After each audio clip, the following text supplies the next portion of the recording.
Hello students, आजच्या लेक्चरमध्ये आपल्याला बघायचं आहे क्लासिफिकेशन ऑफ सिम्पॅथोमायमॅटिक ड्रग्स.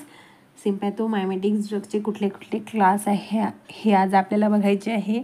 त्याच्या अगोदर आपल्या लेक्चरची सुरुवात करूया आपल्या RMR+R रूलने. सगळ्यांना हा रूल पाठ झालेला असणार. R म्हणजे रिव्हिजन प्रिव्हियस लेक्चरची, M म्हणजे मेन टॉपिक, R म्हणजे लेक्चर झाल्यानंतरची रिव्हिजन आणि +R म्हणजे ही रिव्हिजन जी तुम्हाला करायची आणि कशी करायची आहे तीही सगळ्यांना माहिती आहे की जे काही आपल्या लेक्चरमध्ये कवर झालेले टॉपिक आहे तुम्हाला एका पेजवरती लिहून काढायचे आणि नंतर जो आपल्याला करंट व्हिडिओचा PDF दिला आहे त्या PDF वरती जाऊन चेक करायचं आहे की तुम्हाला किती आठवण होतं, तुम्ही किती करेक्ट लिहिलं आणि किती इनकरेक्ट लिहिलं. ओके. सो लास्ट लेक्चरमध्ये आपण डिस्कस केलं होतं की सिम्पॅथोमायमॅटिक एजंट्स काय आहे, सिम्पॅथोमायमॅटिक ड्रग्स काय आहे. ठीक आहे. आपल्याला माहिती आहे की हा सिम्पॅथोमायमॅटिक हा वर्ड आहे, याला जर आपण ब्रेकडाऊन केलं तर सिम्पॅथो आणि मायमॅटिक असे दोन शब्द येतात. आता सिम्पॅथो म्हणजेच काय, सिम्पॅथॅटिक नर्वस सिस्टीम, आणि मायमॅटिक्स म्हणजेच काय तर कॉपी, म्हणजे असे ड्रग्स, असे एजंट जे कॉपी करते. कशाला कॉपी करते तर सिम्पॅथॅटिक नर्वस सिस्टीमच्या फंक्शनला कॉपी करते. हे आपल्याला माहिती आहे. आता सिम्पॅथॅटिक नर्वस सिस्टीम म्हणजे काय हेही आपल्याला माहिती आहे की अशी सिस्टीम जे आपले इनव्हॉलेंटरी फंक्शनला कंट्रोल करते त्याला आपण सिम्पॅथॅटिक नर्वस सिस्टीम म्हणतो. आणि याच्यामध्ये काय असतात, ॲड्रेनर्जिक न्यूरोट्रान्समीटर्स असतात. हे न्यूरोट्रान्समीटरचं फंक्शन काय तर सिग्नलला पास करायचं फंक्शन आपल्या न्यूरोट्रान्समीटरचं असते. आणि हे जे काही फंक्शन आहे एखाद्या पेशंटमध्ये जर प्रॉपर वर्क करत नसले तर याला कॉपी करायचं काम कोण करतं तर ते आपले सिम्पॅथोमायमॅटिक ड्रग्स. ओके, सगळ्यांना क्लिअर आहे. त्याच्यानंतर आपण बघितला होता SAR, स्ट्रक्चरल ॲक्टिव्हिटी रिलेशनशिप, म्हणजे आपल्या ड्रगच्या स्ट्रक्चरचं त्याच्या ॲक्टिव्हिटीसोबत काय रिलेशनशिप आहे हे आपण बघितलं होतं. एक एक्झाम्पल घेतलं होतं ॲड्रेनालिनचं. सगळ्यांना नॉर ॲड्रेनालिनचं सगळ्यांना स्ट्रक्चर पाठ झालं असणार आणि हे स्ट्रक्चर सगळ्यांना पाठ असणं खूप गरजेचं आहे, आपल्याला माहीत आहे. सो हे स्ट्रक्चर आहे आपल्या नॉर ॲड्रेनालिनचं किंवा नॉर इपिनेफ्रिनचं. ठीक आहे. याचं सार कसा लिहायचा तर काय करायचं, आधी जो स्ट्रक्चर आहे स्ट्रक्चरला डिवाइड करून घ्यायचं, स्ट्रक्चरला नाव देऊन द्यायचे. या स्ट्रक्चरला आपण 4 पार्टमध्ये डिवाइड केलं आहे. फर्स्ट वन हे आहे आपली aromatic ring, second one beta carbon, third one alpha carbon and fourth one amino group. आता हे जे काही आपण डिवाइड केलेलं आहे या डिवाइड केल्यानंतर हे जे काही आपले फंक्शनल ग्रुप आहे याच्यामध्ये जर आपण एखाद्या कंपाऊंडला ॲड केला आणि रिमूव्ह केलं तर आपल्याला जे काही हा ड्रग आहे या ड्रगचा इफेक्ट कसा चेंज होतो हे बघण्याचं जे काही प्लॅटफॉर्म आहे त्याला आपण SAR म्हणतो. तर आता आपली हे जी काही ॲरोमॅटिक रिंग आहे आपल्याला माहिती आहे की ही कॅटाकोल रिंग आहे. कॅटाकोल रिंगमध्ये 3 आणि 4 पोझिशनला हा OH ग्रुप असणं कंपल्सरी आहे आपल्या सिम्पॅथोमायमॅटिक नर्वस सिस्टीमसाठी.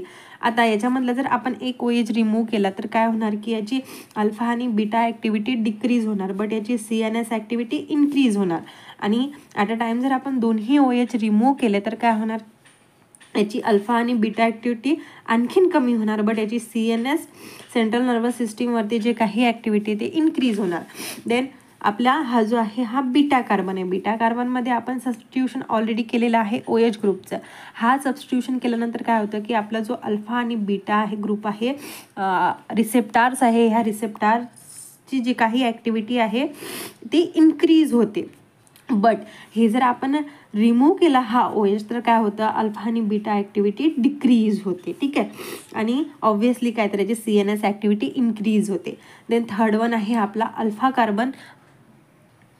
अल्फा कार्बनवरती आपण जर कुठल्याही प्रकारचं सबस्टिट्यूशन केलं तर काय होतं तर याची अल्फा आणि बीटा ॲक्टिव्हिटी डिक्रीज होते. प्लस जे आपले माऊ आहे, माऊ म्हणजेच काय मोनो अमिनो ऑक्सिडेज, याचं जे काही याच्यावरती मेटाबॉलिझम करायचं फंक्शन आहे ते डिक्रीज होते. डिक्रीज झाल्यानंतर काय होतं, ड्रग आपल्या बॉडीमध्ये जास्त वेळपर्यंत राहतो आणि त्याच्यामुळे काय होतं ॲक्टिव्हिटी आपल्याला इन्क्रीज होते, जास्त लॉंगर ड्युरेशनसाठी ॲक्टिव्हिटी मिळते. देन फोर्थ वन आहे अमिनो ग्रुप. अमिनो ग्रुप आपल्याला कसा पाहिजे, हा एक तर प्रायमरी पाहिजे नाहीतर सेकंडरी पाहिजे तरच तो त्याची ॲक्टिव्हिटी देणार. तो जर टर्शरी असणार तर तो ॲक्टिव्हिटी देणार नाही, उलट तो ॲज अ अँटागोनिस्ट ॲक्ट करणार. अँटागोनिस्ट म्हणजे काय तर त्याची अपोजिट ॲक्टिव्हिटी ही आपल्याला देणार. हे आपण लास्ट लेक्चरमध्ये कवर केलं होतं. आजच्या लेक्चरमध्ये आपल्याला बघायचं आहे classification of sympathomimetic drug. Okay, so student start करूया. आता जेव्हा आपण सिम्पॅथेटिक नर्वस सिस्टीम बघितली होती तेव्हा आपण बघितलं की हे जे काही आपली हा फॉर एक्झाम्पल सायनॅप्टिक गॅप आहे आपला, आणि हा आपला प्री सायनॅप्टिक न्यूरॉन आणि हा पोस्ट सायनॅप्टिक न्यूरॉन. आता हा प्री सायनॅप्टिक न्यूरॉनमध्ये जे काही वेसिकल्स असतात त्याच्यामध्ये आपले न्यूरोट्रान्समीटर स्टोर्ड असतात, आणि हे न्यूरोट्रान्समीटर रिलीज होतात जेव्हा त्याला एखादी सिग्नलला पास करायची आहे. रिलीज झाल्यानंतर हे काय होतं, जे आपले पोस्ट सायनॅप्टिक न्यूरॉनमध्ये जे रिसेप्टार्स आहे त्या रिसेप्टारला जाऊन बाउंड होतो. आता आपल्याला माहिती आहे ड्रग आपण तेव्हाच देतो जेव्हा नॉर्मल फंक्शन बॉडीचं वर्क करत नसतात. म्हणजे जर एखाद्या पेशंटमध्ये सिम्पॅथेटिक नर्वस सिस्टीमचं जे काही फंक्शन आहे ते जर प्रॉपर झालं नाही तर त्याला आपण काय करतो, एक्सटर्नली ड्रग प्रोव्हाइड करतो. ठीक आहे.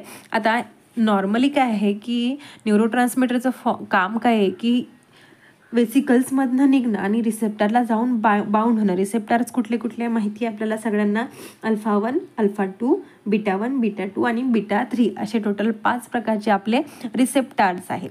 आता इन केस हे जर रिसेप्टार सोबत आपले बाउंड झाले नाही तर आपण काय करतो, एक्सटर्नली ड्रग्ज देतो. जे याचे न्यूरोट्रान्समीटरचं काम करणार ड्रग्सला आपण काय म्हणतो, सिम्पॅथोमायमेटिक ड्रग्स किंवा सिम्पॅथोमायमेटिक एजंट्स. आता हे जे काही सिम्पॅथोमायमेटिक एजंट्स आहे याचे क्लासिफिकेशन बघायचे आपल्याला, राईट.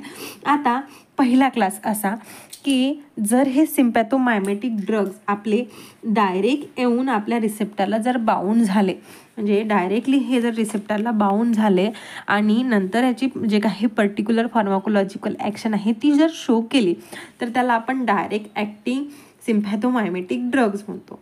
म्हणजेच असे ड्रग जे डायरेक्टली आपल्या रिसेप्टारसोबत जाऊन बाउंड होतात त्यांना आपण डायरेक्ट ॲक्टिंग सिम्पॅथोमायमेटिक एजंट किंवा ड्रग्स म्हणतो. आता काही ड्रग्स असे आहे जे डायरेक्टली जाऊन बाउंड होत नाही तर ते काय करतात, ते ड्रग्स स्टिम्युलेट करतात न्यूरोट्रान्समीटरच्या रिलीजसाठी किंवा न्यूरोट्रान्समीटरच्या सिंथेसिससाठी. म्हणजे इनडायरेक्टली ते काय करतात, रिसेप्टरला जाऊन बाउंड होत नाही, इनडायरेक्टली ते काय करतात तर ते हे जे काही आपले न्यूरोट्रान्समीटर आहेत त्यांना पुश करतात की जा आणि रिसेप्टरला जाऊन बाउंड हो. तर आपण त्याला काय म्हणतो तर इनडायरेक्टली ॲक्टिंग सिम्पॅथोमायमेटिक एजंट्स. म्हणजे हे काय करतात, स्टिम्युलेट करतात न्यूरोट्रान्समीटरच्या रिलीजसाठी.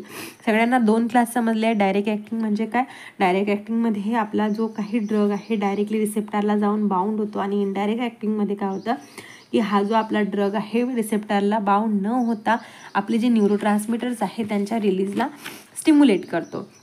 आता मिक्स्ड ॲक्टिंग म्हणजेच काय, नावातच सांगितलं की काहीतरी मिक्सिंग आहे. मिक्सिंग कशाचं तर हे जे काही डायरेक्ट ॲक्टिंग आणि इनडायरेक्ट ॲक्टिंग आहे यांचं दोघांचं मिक्सचर म्हणजेच काय, मिक्स ॲक्टिंग. म्हणजे हा जो आपला ड्रग आहे हा आयदर आपला रिसेप्टरला जाऊन बाउंड होणार और हा काय करणार, न्यूरोट्रान्समीटरच्या रिलीजला स्टिम्युलेट करणार. म्हणजे हा दोन्हीही फंक्शन करू शकतो. अशा ड्रग्सला आपण मिक्स्ड ॲक्टिंग सिम्पॅथोमायमेटिक एजंट म्हणतो. आणि हेच क्लासिफिकेशन आपल्या सिलेबसमध्ये दिलेले आहे, direct acting, indirect acting and mixed acting. Okay, याच्यामध्ये एवढे सगळे ड्रग्स आहेत ते आपल्याला 1 बाय 1 बघायचे आहे. आता बघा, डायरेक्ट ॲक्टिंग जे कॅटेगरीज आहे त्याच्यामध्ये टोटल 14 ड्रग आपल्याला बघायचे. देन इनडायरेक्टमध्ये आपल्याला 3च ड्रग बघायचे आणि मिक्स्डमध्ये आपल्याला 2 ड्रग बघायचे आहे. तर आजच्या लेक्चरमध्ये आपण डायरेक्ट ॲक्टिंग जी कॅटेगरी आहे त्याच्यामधले काही ड्रग बघणार आहोत. प्लस आपल्या सिलेबसमध्ये हे बघा काही ड्रगला स्टार केलेले आहे. स्टार केलेलं आहे म्हणजेच काय तर इथे हे जे काही ड्रग्स आहे त्या ड्रगचं आपल्याला सिंथेसिससुद्धा बघायचं आहे. म्हणजे सार पण बघायचं आहे, सार तर प्रत्येक ड्रगचाच बघायचं आहे, प्लस जे काही स्टार केलेले आहे त्यांचं सिंथेसिससुद्धा आपल्याला बघायचं आहे. सो इथं आपल्याला 2 ड्रग आहे, एक आहे फिनिलिप्रिन आणि दुसरा आहे साल्ब्युटामॉल. या 2 ड्रगचे आपल्याला सिंथेसिससुद्धा बघायचं आहे. तुम्ही म्हणाल अरे बापरे एवढे मोठे ड्रग्स, ह्या ड्रग्सचा सार, ह्या ड्रग्सचं structure, mechanism of action, uses plus त्याचे सिंथेसिस एवढं सगळं आम्हाला करायला लागणार आहे. डोंट वरी, आपलं फार्मसी आहे ना, आपल्या फार्मसीमध्ये आपला मेडिसिनल केमिस्ट्री अगदी इझी लँग्वेजमध्ये आपण बघू. आणि डोंट वरी, एवढे सगळे ड्रग तुम्हाला खूप इझिली लक्षात येऊन जाईल. फक्त कंडिशन आपली एकच आहे. तुम्हाला सगळ्यांना माहिती आहे की आपल्याला हा रूल्स RMR+R हा फॉलो करायचा असतो. आणि ह्या रूल थ्रू तुम्ही जर गेलं तर हे ड्रग्स तुम्ही इझिली करू शकता. इझिली एक्झाममध्ये सुद्धा लिहू शकता. ओके, सो स्टार्ट करूया आपला डायरेक्ट ॲक्टिंग ड्रग्स. आता आपल्याला सगळ्यांना क्लिअर झालेलं आहे की डायरेक्ट ॲक्टिंग म्हणजेच काय. तर असे ड्रग्स जे डायरेक्टली रिसेप्टरला जाऊन बाउंड होतात त्यांना आपण डायरेक्ट ॲक्टिंग सिम्पॅथोमायमेटिक एजंट किंवा सिम्पॅथोमायमेटिक ड्रग्स असे म्हणतो. तर पहिला आपला ड्रग आहे नॉरएपिनेफ्रिन. नॉरएपिनेफ्रिनचं स्ट्रक्चर सेम आहे. हे स्ट्रक्चर आपल्या सगळ्यांना पाठ झालेलं आहे. आपण ऑलरेडी ह्या स्ट्रक्चरबद्दल याचा सारबद्दल डिस्कस केलेलं आहे.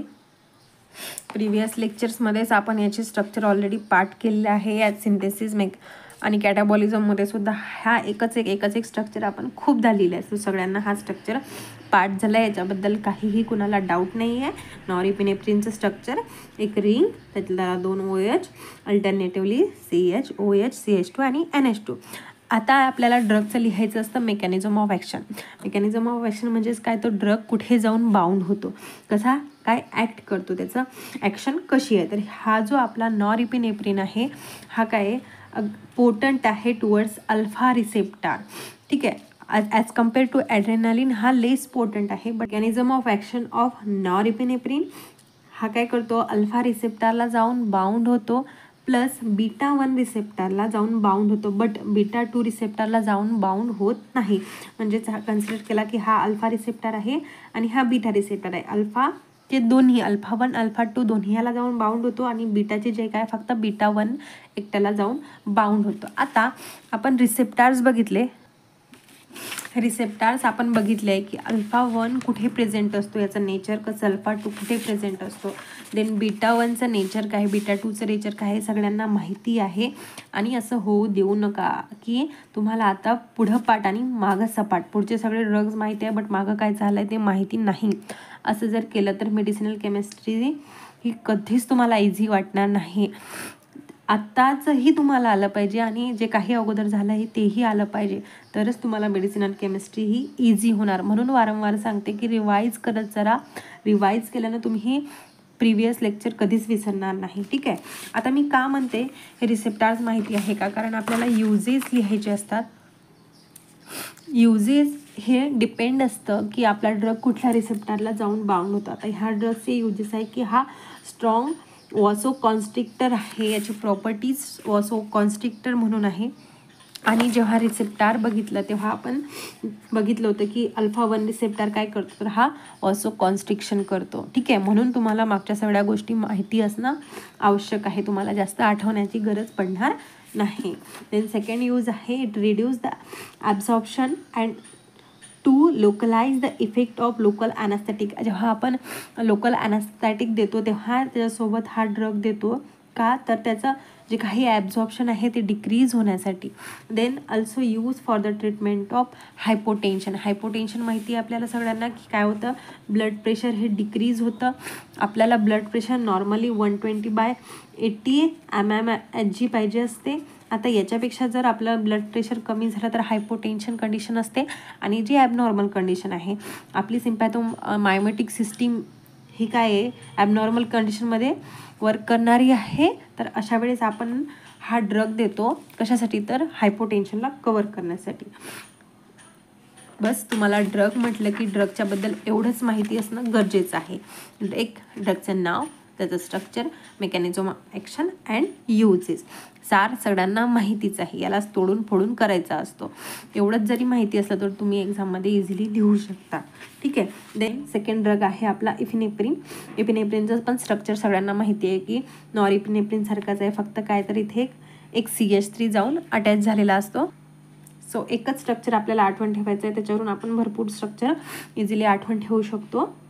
देन याचा मेकॅनिझम ऑफ ॲक्शन काय की हा डायरेक्टली अल्फा 1 बीटा 1 आणि बीटा 2 रिसेप्टरला जाऊन बाउंड होतो. म्हणजेच ओव्हरऑल का की हा सगळेच अल्फा आणि सगळेच बीटा रिसेप्टरला जाऊन बाउंड होतो. आता हा जो ड्रग आहे हा आपण ओरली देत नाही. का देत नाही, तर आता जेव्हा आपण ड्रग इनटेक करतो तेव्हा काय होतो, तो स्टमकमध्ये जातो. स्टमकमध्ये गेल्यानंतर first pass metabolism carried out होतं. First pass metabolism. आता हे मेटाबॉलिझम म्हणजे काय, इथे ऑलरेडी आपल्याला माहिती आहे ॲसिड प्रेझेंट असतं. जेव्हा ड्रग इथे जातो तर काही ड्रग्स असे असतात जे आपल्या स्टमकमध्ये गेल्यानंतर त्यांचं मेटाबॉलिझम होतं, इथेच ते डिग्रेड होऊन जातं. इथेच जर त्यांचं मेटाबॉलिझम झालं तर ते बॉडीमध्ये जाणार नाही, ॲब्झॉर्ब होणार नाही आणि त्याची डिझायरेबल ॲक्शन शो करणार नाही. हे प्रत्येक ड्रगच्या सोबत होत नाही, बट असे काही सेन्सिटिव्ह ड्रग्ज असतात जे इथे जाऊन डिग्रेड होतात. तर अशा वेळेस काय करतो आपण, ड्रगला एक कोटिंग देतो, जेणेकरून काय होतं की स्टमकमध्ये गेल्यानंतर ॲसिड पहिले ह्या कोटिंगसोबत रिॲक्ट होतं आणि हे रिॲक्ट झाल्यानंतर हे जे काही आपला ड्रग आहे तो ॲज इट इज फॉर्ममध्ये राहतो. नंतर तो ॲब्झॉर्ब होतो, ॲब्झॉर्ब झाल्यानंतर तो त्याची डिझायरेबल ॲक्शन शो करतो. यालाच आपण प्रोड्रग म्हणतो. प्रोड्रग म्हणजेच काय, आपला ड्रग आहे त्याच फॉर्ममध्ये आहे, बट त्याला आपण कोटिंग करतो, त्याला रॉ फॉर्ममध्ये तयार करतो. आणि नंतर काय होतं की जर फर्स्ट पास मेटाबॉलिझम जरी झालं तर काय होणार, वरचीच लेअर जाणार आणि आतमधला जो ड्रग आहे तो डिकम्पोज्ड होणार नाही. म्हणून हा आपला इपिनेफ्रिन जो आहे त्याला आपण ॲज अ प्रोड्रग म्हणून देतो. त्याचं नाव काय आहे, पायव्हॅलिक ॲसिड. कशासाठी, तर फर्स्ट पास मेटाबॉलिझमला प्रिव्हेंट करायसाठी. तर याचे युजेस काय आहे, हा सबक्युटेनियसली दिला जातो आणि वॉसो कॉन्स्ट्रिक्शन करतात. हा अल्फा आणि बीटा रिसेप्टरला जाऊन बाउंड होतो. सो आपल्याला माहिती आहे की अल्फा आणि बीटा रिसेप्टरचं फंक्शन काय आहे की वॉसो कॉन्स्ट्रिक्शन करतात. Also use for the treatment of asthma, bronchi मसलला रिलॅक्स करायसाठी यूज करतो. कार्डियक पेशंटमध्ये ॲनाफॅलॅक्सिस आणि ॲनाफॅलॅक्टिक असे 2 इमर्जन्सी कंडिशन आहे. या कंडिशनमध्ये आपण ह्या ड्रगचा यूज करतो. This is all about our epinephrine. आठवण काय ठेवायचं आहे, स्ट्रक्चर सगळ्यांना माहिती आहे. एक CH3 ॲड करावा लागतो.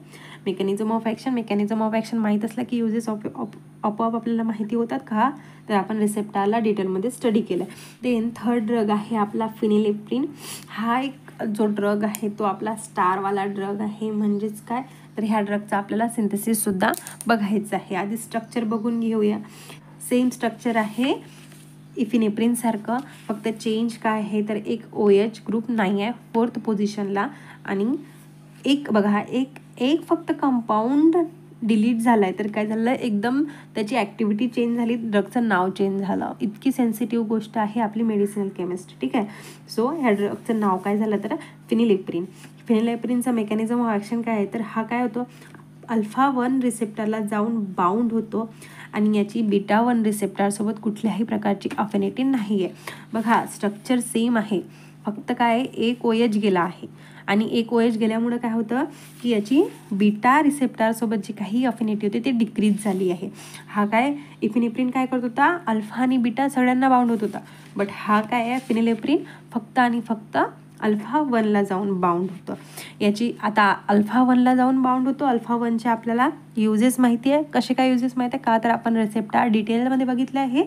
सो युजेस काय, वॉसो कॉन्स्ट्रिक्शन करतो आर्टेरिओल्सला, एरिसला जे आईजमध्ये प्रेझेंट असते आणि काय करतो, कॉन्ट्रॅक्शन करतो युटेरसचं, प्लस इन्क्रीज करतो ब्लड प्रेशरला हायपोटेन्शनच्या केसमध्ये, ॲक्यूट हायपोटेन्शनमध्ये. आणि याचा यूज कशासाठी होतो तर ॲज अ मायड्रिॲटिक एजंट म्हणून याचा यूज होतो. ह्या ड्रगचा आपल्याला सिंथेसिससुद्धा बघायचं आहे. दिस इज सिंथेसिस ऑफ फिनिलेफ्रिन. हे बघा याचा प्रिकर्सर काय तर फिनॉलपासून हा आपला फिनिलेफ्रिन फॉर्म होतो. फिनॉल काय करतो, रिॲक्ट करतो 2 क्लोरो ॲसिटिल क्लोराईडसोबत. हे बघा C+O, इथे एक मिथिल आहे प्लस Cl आणि एक हा C+O एक Cl. हा जो 2 क्लोरो ॲसिटिल क्लोराईड आहे करतो, हा फिनॉलसोबत रिॲक्ट करतो आणि हा कंपाऊंड फॉर्म होतो. म्हणजेच काय, इथे एक म्हणजे आता एक पोझिशन सोडून इथे यांची रिॲक्शन होते आणि हा जो 2 कंपाऊंड आहे तो जॉईन होतो आणि काय फॉर्म होतो, M क्लोरो ॲसिटिल फिनॉल. हे याचा IUPAC नेम आहे. तुम्हाला जर वाटलं तर तुम्ही इथूनही डायरेक्ट लिहू शकता, ही स्टेप तुम्ही स्किप करू शकता, बट आठवण ठेवायला इझी जातं कारण स्ट्रक्चरमध्ये फिनिल रिंग आहे. तर तुम्ही इथून जर लिहिलं तर तुम्हाला इझिली लिहू शकता, आठवण ठेवू शकता. ओके. देन हा जो कंपाऊंड आहे याच्यामध्ये काय होतं, मिथिल ग्रुप ॲड होतो, हा Cl रिप्लेस होतो हे बघा इथं Clची ही जी चेन आहे ती ब्रेक झाली आणि NHCH3 हा ॲड झाला. याचा हे IUPAC नेम आहे. याला काय होतं देण्याचं हायड्रोलिसिस होतं. हायड्रोलिसिसमध्ये काय होतं आपल्याला माहिती आहे की हा डबल बॉन्ड जो आहे तो ब्रेक होतो आणि इथं एक अल्कोहोल फॉर्म होतं आणि फायनल प्रोडक्ट आहे आपला phenylephrine. This is all about the structure and synthesis of phenylephrine. Hope so तुम्हाला सगळ्यांना समजला असणार की ड्रग्स कसे कसे आहे सिम्पॅथोमायमेटिक सिस्टीममध्ये. नेक्स्ट लेक्चरमध्ये आपण बाकीचे जे काही ड्रग्स आहेत ते कवर करणार. सार सगळ्यांना माहिती आहे कसा लिहायचा. रिवाइज करूया की आजच्या लेक्चरमध्ये आपण काय काय बघितलं. आपण बघितले classes, direct acting, indirect acting आणि mix acting sympathomimetic agent. Direct acting म्हणजेच काय तर असे ड्रग्स जे डायरेक्टली रिसेप्टरला जाऊन बाउंड होतात. इनडायरेक्ट ॲक्टिंग म्हणजेच काय तर ते न्यूरोट्रान्समीटरच्या रिलीजसाठी स्टिम्युलेट करतात. आणि मिक्स ॲक्टिंग म्हणजेच काय तर ते दोन्हीही फंक्शन करतात. तर रिसेप्टरलाही जाऊन बाउंड होऊ शकतात आणि न्यूरोट्रान्समीटरच्या रिलीजसाठीही स्टिम्युलेशन कॉज करतात. आता आपण याच्यामध्ये 3 ड्रग्स बघितले, नॉरइपिनेफ्रिन, इपिनेफ्रिन आणि फिनिलेप्रिन. ह्या तिघांचंही स्ट्रक्चर जवळजवळ सेम. नॉरइपिनेफ्रिनचं स्ट्रक्चर सगळ्यांना माहीत आहे. अमाईनच्या नंतर जर एक CH3 ॲड केला तर काय होतं इपिनेफ्रिन फॉर्म होता आणि एक OH जर आपण रिंगचा रिमूव्ह केला तर काय फॉर्म होतं फिनिलेप्रिन. सगळ्यांना माहिती आहे स्ट्रक्चर, मेकॅनिझम ऑफ ॲक्शन आणि मेकॅनिझम ऑफ ॲक्शनवरून आपण युजेस इझिली लिहू शकतो. देन आपण सिंथेसिस बघितली फिनिलेप्रिनची. का तर हे आपल्या सिलेबसमध्ये दिलेली आहे. याचा प्रिकर्सर काय तर फिनॉल आणि 2-क्लोरो ॲसिटिल क्लोराईडपासून आपला फिनिलेप्रिन फॉर्म होतो. होपसो तुम्हाला सगळ्यांना क्लिअर असणार. तर भेटूया नेक्स्ट लेक्चरमध्ये आपल्या राहिलेल्या सगळ्या ड्रग्ससोबत. व्हिडिओ आवडला असेल तर लाईक करायला विसरू नका, कमेंट करा आणि सबस्क्राईब करा. थँक्यू.